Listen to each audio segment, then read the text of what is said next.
Florida, the Sunshine State. For decades, it's been sold as the American dream incarnate, a place where palm trees sway against endless blue skies, where retirees sip cocktails by the pool, where taxes are low and opportunities are high. It's been the promised land for millions seeking warmth, wealth, and a fresh start. But beneath the glossy postcards and real estate brochures, something fundamental is breaking. The paradise that Florida promised is crumbling, and the cracks are getting harder to ignore. Let's start with the most visible symptom, the housing market.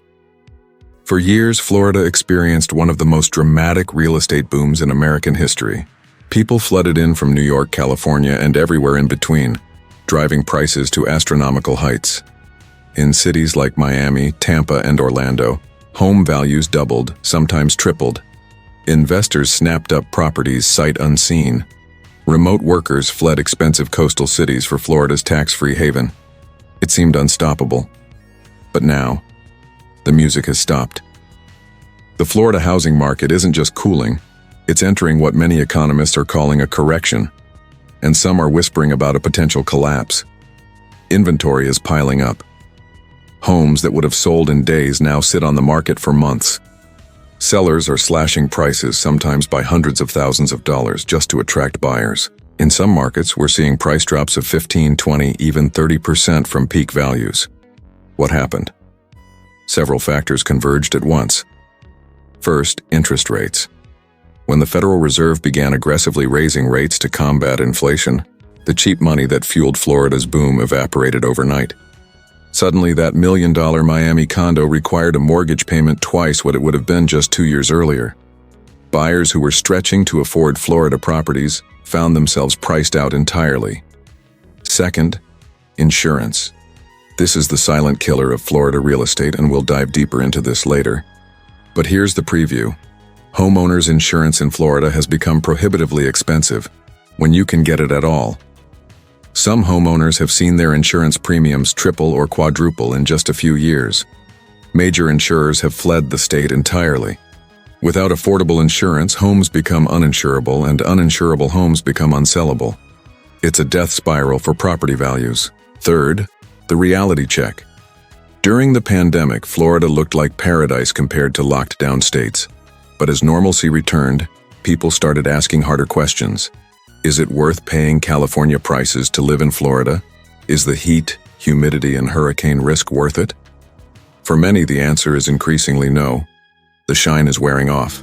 The numbers tell a stark story. Miami, once the hottest market in America, has seen sales volume plummet. Luxury condos that were selling for record prices are now struggling to find buyers. In Tampa, inventory has surged while demand has cratered. Even in previously red-hot markets like Jacksonville and Fort Myers, the slowdown is undeniable.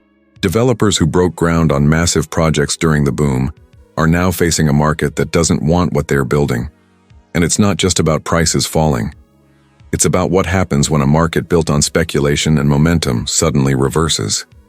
Investors who bought multiple properties expecting endless appreciation are now underwater. Flippers who plan to renovate and sell quickly are stuck with properties they can't move.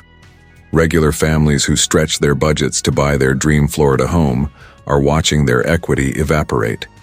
The psychological shift is profound. For years, buying in Florida felt like a sure thing, a guaranteed path to wealth. Now it feels risky, uncertain, maybe even foolish. When sentiment shifts like this in real estate, it can become self-fulfilling. Buyers wait for lower prices, which causes prices to fall further, which makes buyers wait even longer. It's a vicious cycle that's incredibly hard to break. But the housing market is just the beginning. It's a symptom of deeper problems that are making Florida increasingly unlivable for average people. Let's talk about the cost of living, because this is where the gap between perception and reality becomes almost comical. Florida has long marketed itself as an affordable alternative to expensive states like California and New York. No state income tax, lower costs, more bang for your buck. Except that's increasingly a myth. Yes, Florida has no state income tax, and that's a real benefit if you're wealthy. But for everyone else, the total cost of living in Florida has skyrocketed to levels that rival or exceed many places people moved from. When you factor in property taxes, insurance, utilities, and the general cost of goods and services, Florida is expensive. Really expensive. Let's break this down. Housing costs, as we've discussed, went through the roof. But even with the current correction, Florida housing remains expensive relative to incomes. The median home price in many Florida markets is still far beyond what median income families can afford. Rent hasn't fallen the way home prices have. In fact, in many areas, rent continues to climb. Florida has some of the least affordable rental markets in the country. Then there's insurance, and this deserves its own deep dive because it's genuinely catastrophic. Homeowners insurance in Florida has become a crisis. The average annual premium is now over $4,000, more than double the national average. And that's if you can find coverage at all. Some homeowners are paying $8,000, $10,000, even $15,000 a year just for basic coverage. For many, that's more than their mortgage payment. Why is insurance so expensive in Florida? Multiple reasons, all interconnected. First, climate change and hurricanes. Florida has always had hurricanes, but they're becoming more frequent and more severe. Insurance companies have paid out tens of billions in claims over the past few years. Hurricane Ian alone caused over $50 billion in insured losses. When insurers lose money like that, they either raise rates dramatically or leave the market entirely. Many have chosen to leave. Second, fraud and litigation. Florida has a uniquely dysfunctional insurance market plagued by fraudulent claims and excessive litigation. Roofing companies and public adjusters have gamed the system, filing inflated claims and suing insurers at astronomical rates. Florida accounts for a tiny fraction of homeowners' insurance claims nationally, but the majority of insurance lawsuits. This litigation culture has driven costs through the roof and pushed insurers out of the state. Third, reinsurance costs. Insurance companies buy insurance themselves, it's called reinsurance, to protect against catastrophic losses. As Florida has become riskier, reinsurance costs have exploded. These costs get passed directly to homeowners. It's a global market, and Florida is now seen as one of the riskiest places on earth to insure property. The result? A market in collapse. Major national insurers like State Farm, Farmers, and Allstate have stopped writing new policies in Florida or dramatically reduced their exposure. Smaller Florida-based insurers have gone bankrupt at an alarming rate. More than a dozen have failed in recent years, leaving policyholders scrambling. The state-backed insurer of last resort, Citizens Property Insurance, has become the largest insurer in Florida by default, covering over 1 million policies. This is not sustainable. For homeowners, the insurance crisis creates impossible choices. Pay premiums that consume a huge chunk of your income? Go without coverage and risk financial ruin if disaster strikes? Sell and leave Florida entirely? None of these are good options, but these are the options Floridians increasingly face.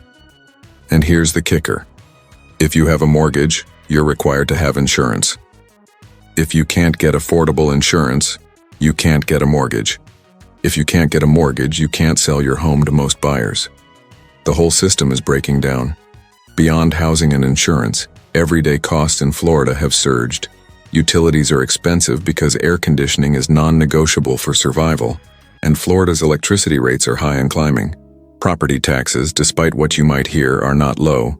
Florida's effective property tax rates are middle of the pack nationally, and with inflated home values, the actual bills are substantial. Car insurance in Florida is among the most expensive in the nation. Healthcare costs are above average. Groceries, gas, dining out, all more expensive than they used to be, often more expensive than in other states. Florida's cost of living index has risen faster than most of the country. Cities like Miami now rank among the most expensive in America when you account for housing costs relative to local incomes. Tampa, Orlando, even Jacksonville, all have seen dramatic increases in living costs that have outpaced wage growth. And that's the real killer: wages. Florida's economy, for all its growth, is built largely on low-wage industries: tourism, hospitality, retail, services. These are the backbone of Florida's economy, and they don't pay well. The median household income in Florida is below the national average. So you have a state where costs are rising faster than almost anywhere, but incomes aren't keeping pace. The math doesn't work. This creates a bifurcated society. If you're wealthy, if you're a retiree with a solid pension and paid-off property, if you're a high earner in finance or tech, if you have family money, Florida can still work for you. The no income tax benefit is real when you're making serious money. The lifestyle amenities are genuine. But if you're working class or middle class, if you're trying to build a life on a normal salary, Florida is becoming increasingly impossible. Teachers, nurses, police officers, firefighters, essential workers can't afford to live in the communities they serve. Young people starting their careers find themselves priced out entirely. Families that have been in Florida for generations are being forced out by economics. This isn't sustainable. A functioning society needs workers at all income levels, and Florida is pricing out everyone except the wealthy. The social fabric is fraying. Communities that were once diverse and mixed income are becoming playgrounds for the rich. Local businesses that served regular people are being replaced by luxury boutiques and high-end restaurants. The character of Florida, the quirky, diverse, accessible Florida, is disappearing, replaced by a sanitized, expensive version that only the wealthy can access. And then there's traffic. Oh, the traffic. Florida's infrastructure was never built for the population it now has. Roads are clogged. Commutes that should take 20 minutes take an hour. Public transportation is virtually non-existent in most of the state. You need a car to survive in Florida, but driving is becoming a nightmare. The quality of life degradation is real and measurable. But let's talk about what might be the most fundamental problem: the environment. Because while economics and policy can change, physics and climate cannot. Florida is on the front lines of climate change, and the impacts are no longer theoretical. They're here, they're now, and they're getting worse. Hurricanes. Let's start with the most dramatic and visible threat. Florida has always dealt with hurricanes. It's part of life in the state. But something has changed. The storms are stronger, more frequent, and more destructive than historical patterns would predict. The science is clear. Warming ocean temperatures are supercharging hurricanes, making them more intense and causing them to intensify more rapidly. Hurricane Michael in 2018, Hurricane Irma in 2017, Hurricane Ian in 2022. These weren't just bad storms, they were catastrophic, civilization-threatening events. Ian, in particular, was a wake-up call. It made landfall as a Category 4 hurricane with winds near 155 miles per hour, just shy of Category 5. It devastated southwest Florida, particularly Fort Myers and surrounding areas. Entire neighborhoods were destroyed. Thousands of homes were rendered uninhabitable. The death toll exceeded 150. The economic damage was staggering. And here's the thing. Ian wasn't a once-in-a-century storm. It's the new normal. Climate models predict that storms of Ian's intensity will become more common, not less. Florida is going to face more Category 4 and Category 5 hurricanes in the coming decades. The infrastructure, the building codes, the insurance system, none of it is prepared for this reality. But hurricanes, as devastating as they are at least dramatic and visible. There's another threat that's slower, quieter, and potentially even more existential: sea level rise and flooding. Florida is uniquely vulnerable to rising seas. Much of the state is barely above sea level to begin with. Miami Beach, the Keys, coastal areas throughout the state, they're all at risk. Sea levels are rising measurably and accelerating. Miami already experiences sunny day flooding that occurs during high tides even when there's no storm. Streets flood. Seawater comes up through storm drains. Saltwater intrudes into freshwater aquifers. This isn't a future problem, it's happening right now, and it's going to get dramatically worse. The projections are sobering.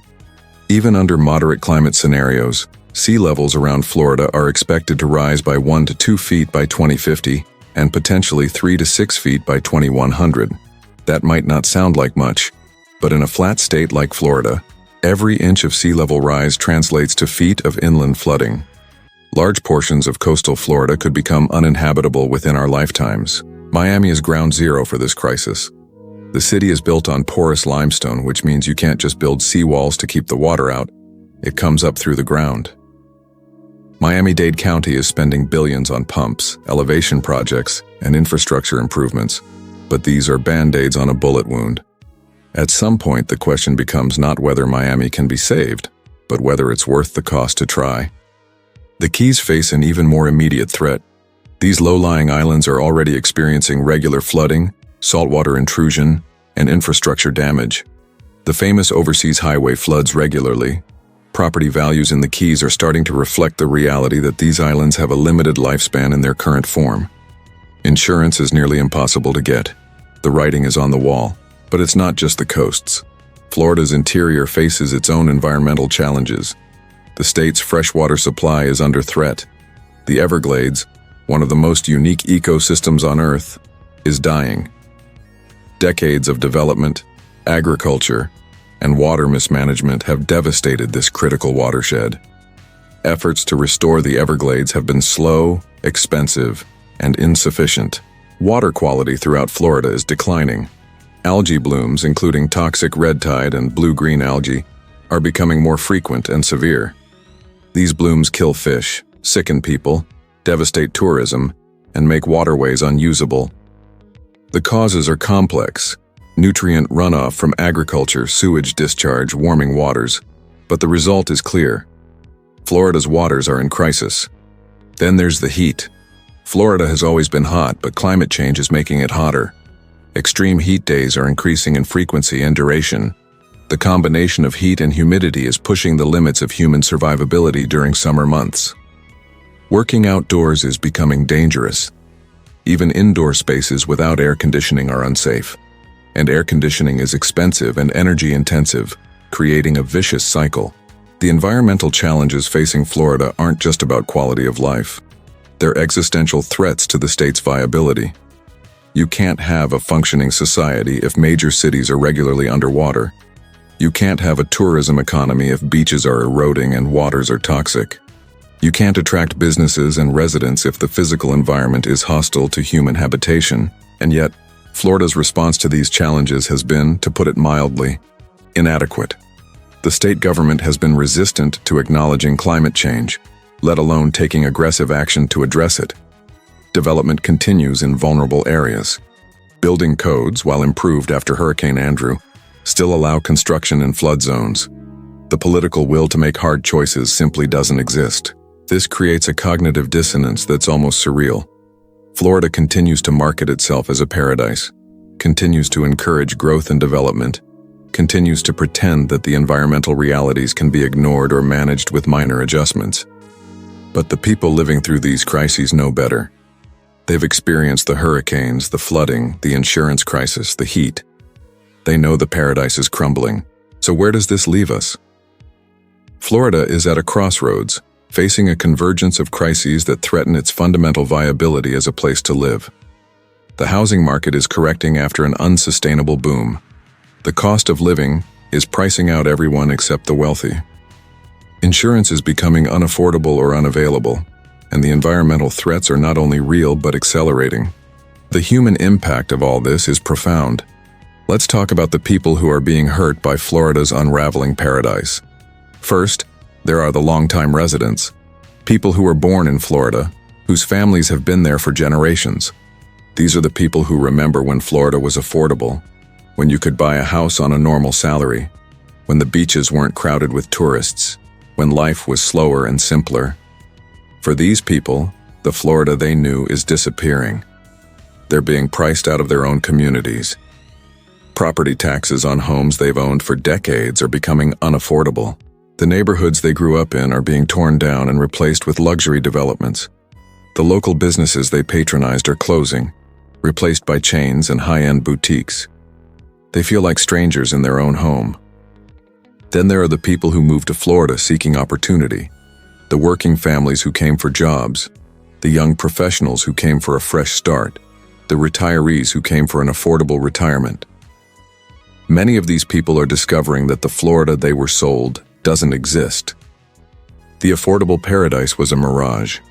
They're trapped in expensive leases, struggling with costs they didn't anticipate, realizing they made a mistake, but unable to afford to leave. The stories are heartbreaking. Teachers working second jobs just to afford rent. Nurses driving hours to work because they can't afford to live near the hospitals where they are employed. Retirees watching their fixed incomes get devoured by insurance and property taxes. Young families giving up on homeownership entirely. resigning themselves to permanent renting or leaving the state. And then there are the people who lost everything in the hurricanes. The families whose homes were destroyed, whose lives were upended, who are still fighting with insurance companies years later. The small business owners who lost their livelihoods. The communities that were devastated and may never fully recover. These people experienced firsthand the vulnerability of life in Florida, and many of them are choosing to leave rather than rebuild and risk going through it again. The exodus is real. For the first time in decades, Florida is experiencing net negative migration in some demographics. Young people in particular are leaving. They look at the costs, the risks, the lack of opportunity for anyone who isn't already wealthy, and they're choosing to build their lives elsewhere. This brain drain has long-term consequences for Florida's economy and culture, but it's not just individuals who are struggling. Entire communities are being transformed in ways that are erasing Florida's character. Take Miami, for example. Once a diverse, vibrant city with a unique cultural identity, Miami is increasingly becoming a playground for the ultra-wealthy. Luxury high-rises dominate the skyline. Neighborhoods that were once working class are now gentrified beyond recognition. The people who made Miami interesting, the artists, the immigrants, the working families, are being pushed out. This is happening throughout Florida. Cities and towns that had distinct identities are becoming homogenized, sanitized versions of themselves. The quirky Florida, the Florida of roadside attractions, mom-and-pop motels, weird local characters, is disappearing. In its place is a corporate, luxury-branded Florida that's indistinguishable from expensive areas anywhere else. There's also a growing divide between different parts of Florida. The wealthy coastal areas, parts of Miami, Palm Beach, Naples, are doubling down on luxury, building higher seawalls, investing in resilience, creating enclaves for the rich. Meanwhile, inland areas and less wealthy coastal communities are being left to fend for themselves. The state is fracturing into haves and have-nots in a way that's unprecedented. The political implications of all this are significant.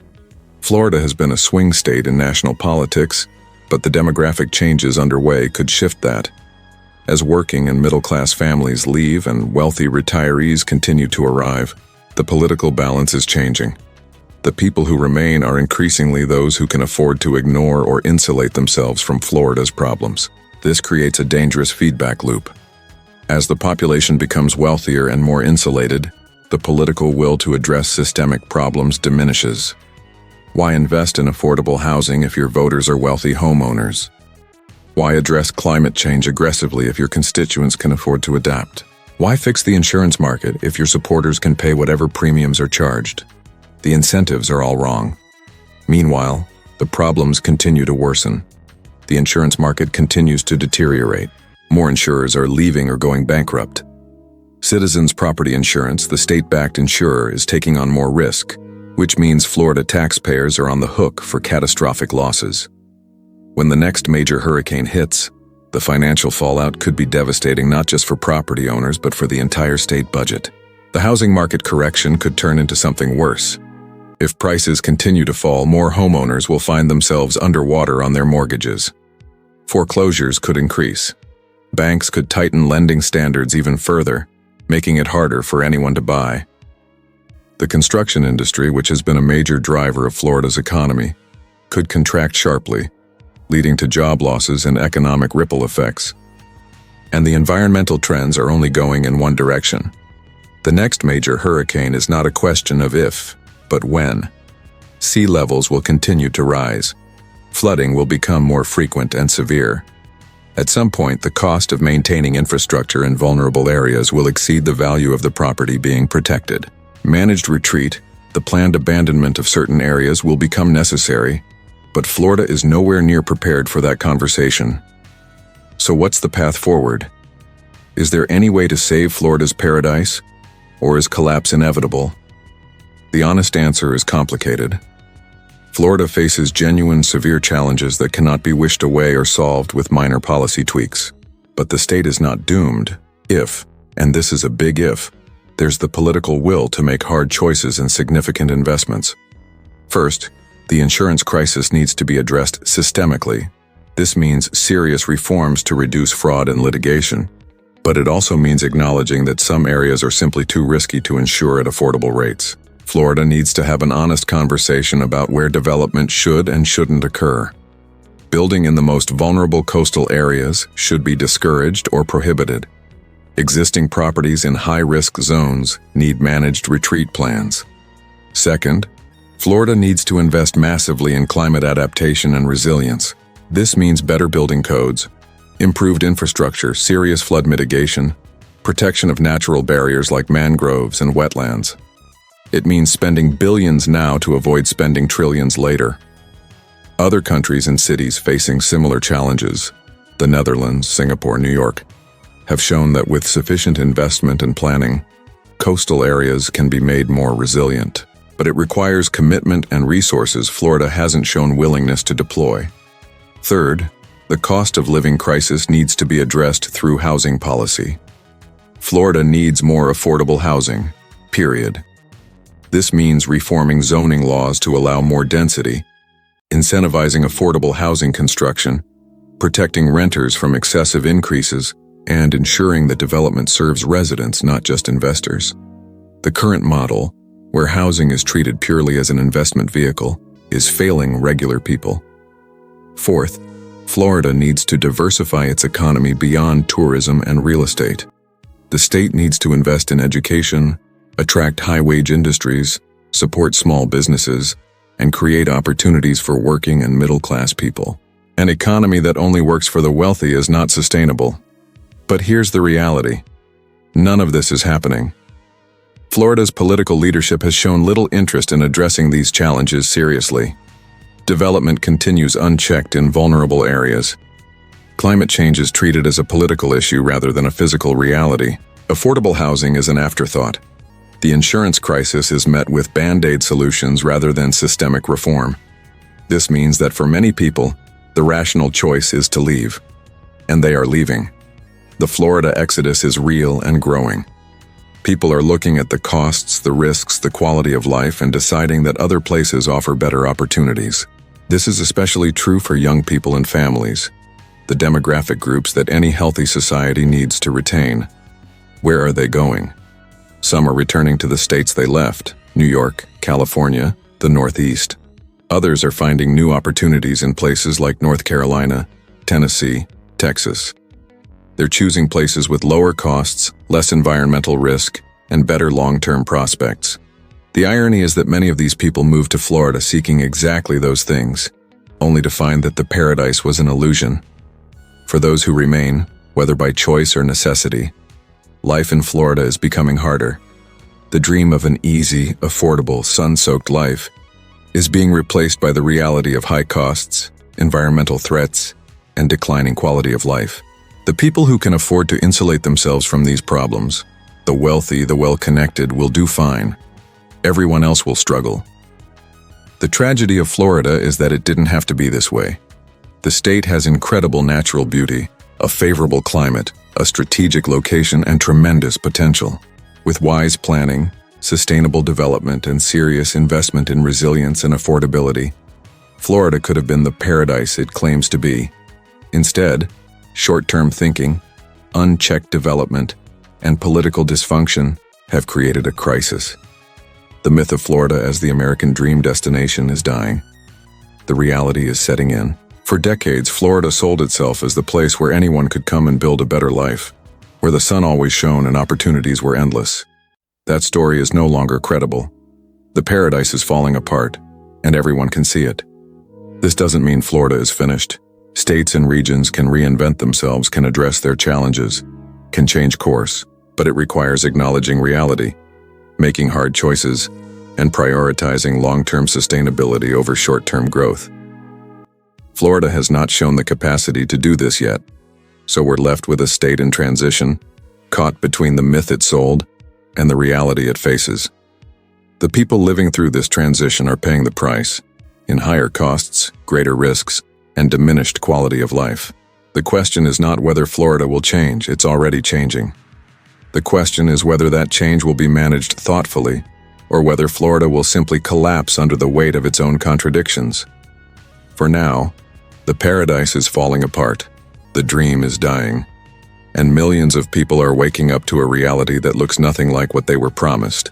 That's the story of Florida today. A cautionary tale about what happens when myth collides with reality, when growth is prioritized over sustainability, when short-term profits matter more than long-term viability. The Sunshine State is facing some very dark clouds, and the storm is only beginning.